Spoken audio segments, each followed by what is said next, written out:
Bom, começando linha de frente com uma imagem polêmica, o ministro Alexandre de Moraes fez um gesto de faca no pescoço. Para você que não conhece esse gesto, é esse aqui, ó. Sabe? Ó, dá para ver até o que ele faz ali, ó. Fez um gesto de faca no pescoço enquanto uma juíza defendia o presidente Jair Bolsonaro durante uma sessão no TSE.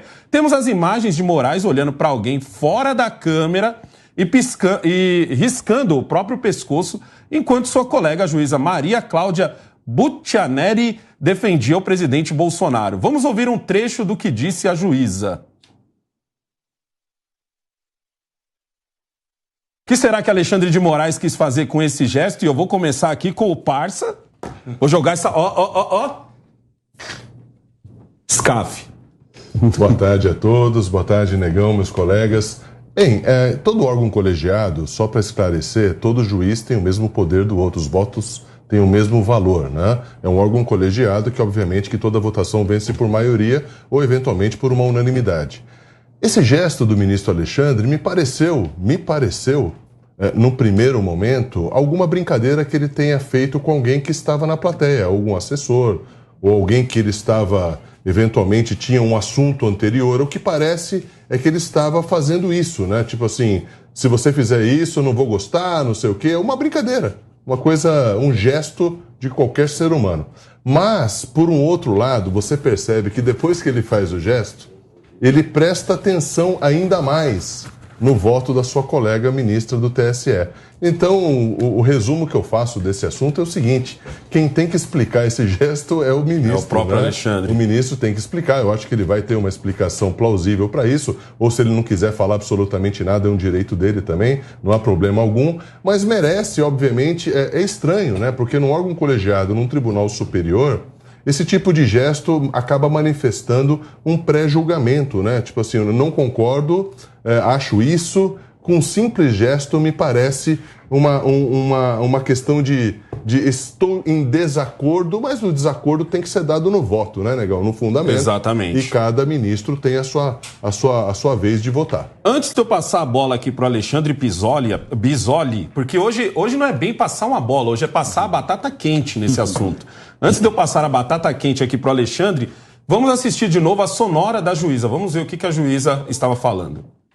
E aqui nós temos o parágrafo 2º do artigo 73, que é o dispositivo que está aqui, ora, em debate, que diz que o presidente da República, e não apenas ele, vice-presidente, governador, vice-governador, prefeito e vice-prefeito, pode usar a residência oficial para a realização de contatos, encontros e reuniões pertinentes à própria campanha, e aqui vem a ressalva final, desde que não tenha um caráter de ato público.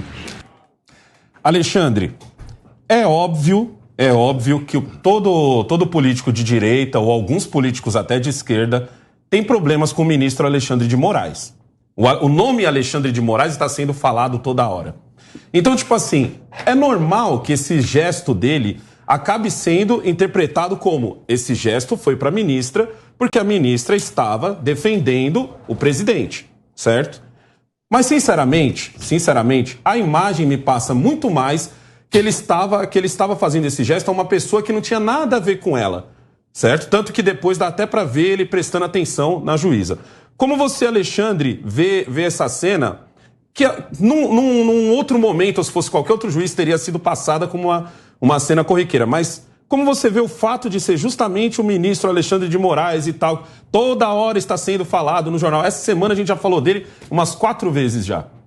Negão, é justamente isso. O problema prático de uma situação como essa é o contexto histórico. Você pega uma série de atitudes do ministro Alexandre em relação ao presidente Bolsonaro, e aí você pega uma cena infeliz como essa, como os colegas aqui já colocaram, você já muito bem colocou. Possivelmente ele falava com alguém que nem tinha a ver com o julgamento, era com algum assessor ali, mas que no contexto, até isso pode ser interpretado como uma espécie de recado ou mensagem para o presidente da República, já que o que estava em julgamento era um caso dele.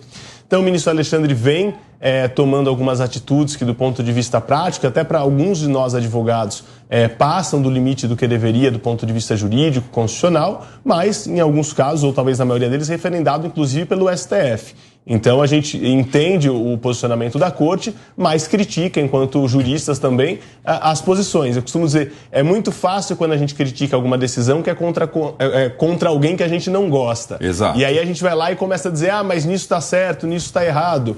Todo precedente que o judiciário abre, seja em relação a quem a gente gosta ou quem a gente não gosta, é um precedente aberto que pode ser utilizado para qualquer um de nós, inclusive no dia de amanhã. Então, algumas questões devem ser criticadas, e aí indo para o mérito da discussão do que se falava em relação ao processo quando é feito esse gesto, é que o presidente da República não pode, no Palácio da Alvorada, onde é a residência oficial dele, fazer uma campanha. Ou seja, o presidente mora na residência oficial. Ele vai fazer o quê? Alugar um apartamento, um hotel para poder fazer live, quando ele não pode usar a própria casa para fazer algo de campanha? Pagando com o dinheiro dele, ainda pode ser chamado de dinheiro público. Exato. Alguém ainda pode acusar ele de tá usando o próprio dinheiro público. E aí faria uma grande diferença do ponto de vista técnico. Uma coisa seria ele usar o local de trabalho, que é o Palácio do Planalto, ali na Praça dos Três Poderes, e estar utilizando aquela estrutura, talvez, para fazer uma espécie de live. Talvez seria uma restrição, seria um lugar, um ambiente de trabalho. Mas o Palácio da Alvorada é a residência oficial. A ministra Maria Cláudia muito bem traz que a legislação permite isso claramente. Então você pega o contexto de mais uma proibição em relação à campanha do presidente Jair Bolsonaro. Você pega o contexto do histórico do ministro Alexandre em relação aos embates públicos, inclusive em relação ao presidente Jair Bolsonaro. E pega uma cena dessa, é fácil o cruzamento, ainda que se faça a título de argumentação da internet ou que vire até meme ou gif nas redes sociais, mas as pessoas começam a fazer esse tipo de associação. Pegou bem a batata quente, hein? Pegou bem. Legal. E para complementar, antes do colega falar, a gente precisa entender que determinados julgamentos, como o Alexandre falou, eles têm validade para todos. Então, se é realmente uma proibição legal, ok, todo mundo tem que ser proibido. Mas olha só, o presidente Bolsonaro, ele não consegue se dividir em duas pessoas, Exato. O candidato e o presidente. E mais, ele viaja com o avião presidencial.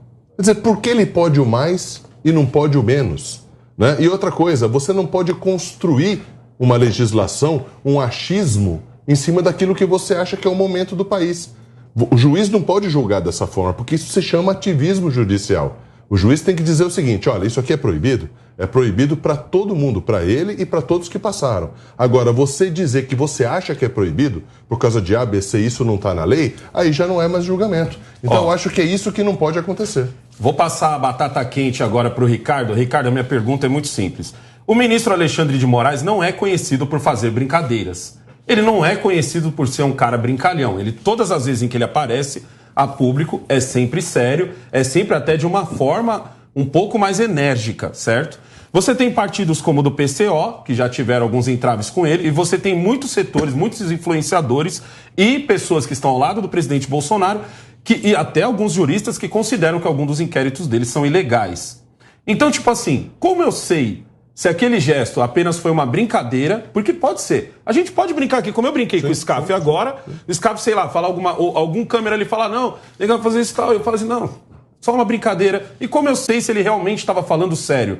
Porque, por a gente não conhecer o Alexandre de Moraes pessoa, e sim sempre Alexandre de Moraes com suas decisões, fica difícil. Como que você vê essa situação, Alexandre? Desculpa, Ricardo.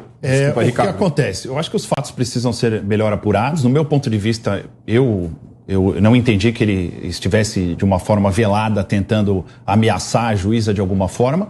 Mas, em decorrência do período tão crítico, tão delicado que nós estamos passando, eu acho que o Alexandre de Moraes ele deveria ter tido mais cuidado na postura dele ali na mesa. Porque as pessoas estão se agredindo na rua por causa de eleições. E aí, de repente, o ministro vem e faz um gesto de degola como esse, isso pode inflar ainda mais as agressões que estão ocorrendo no dia a dia até as eleições. Né? Então, eu acho que ele não foi cuidadoso, né? Ainda mais um julgamento como esse. Você acha que foi um gesto pesado? Foi pesado. Um juiz. Eu achei que não foi legal. Comum não foi legal. Tão pesado. Ele não, por mais que ele tenha feito para alguém da plateia, Eu acho que, em decorrência da magnitude do cargo que ele exerce, eu acho que não foi legal, não foi bacana a postura dele. Ele deveria ter sido mais cuidadoso, porque o período que nós estamos passando é um período delicado. Isso dá a entender, dá margem para uma série de discussões. Eu acho que ele poderia ter sido mais cuidadoso. Ainda mais está sendo transmitido, mas mesmo que não tivesse sendo transmitido, ele deveria ter sido mais cuidadoso. Né? Tem uma plateia. E tem toda uma expectativa em cima disso, né? As pessoas estão aguardando, porque, como os colegas falaram, isso daí pode refletir para outras pessoas também, não é só apenas o julgamento ali.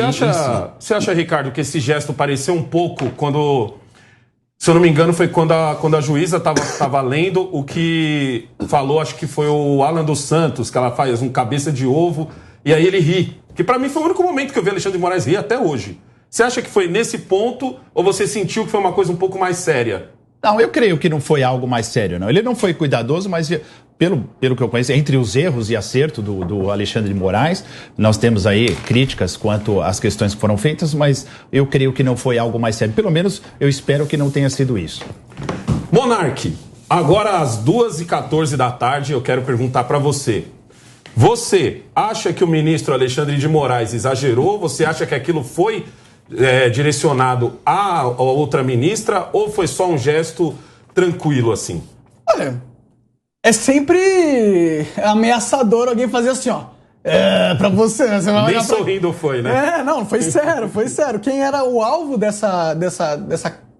desse gesto vai ficar intimidado, né? Não sei quem é, se é a posição dele de intimidar as outras pessoas dessa forma, né? A gente pressupõe que o cara é o ministro do STF, ele tem que ter uma certa mente fora desse... Eu sinto que hoje em dia o Alexandre de Moraes é o único ministro do Supremo que as pessoas têm não digo medo eu já acho que é um pouco de exagero. Eu tenho medo. Medo é mais receio de, às vezes, criticar, entendeu? Eu tenho medo pra caralho desse cara. Desculpa o palavrão aqui. Mas eu tenho muito medo, mano. A gente tá discutindo esse gesto, mas o preocupante de tudo são todas as decisões que ele, como... É de quem vem o gesto?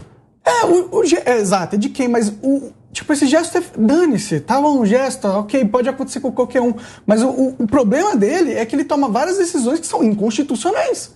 E esse é o problema, tá ligado? O gesto dele só mostra um pouco mais do que passa na mente dele, mas o problema é o que ele tá fazendo com o cargo dele.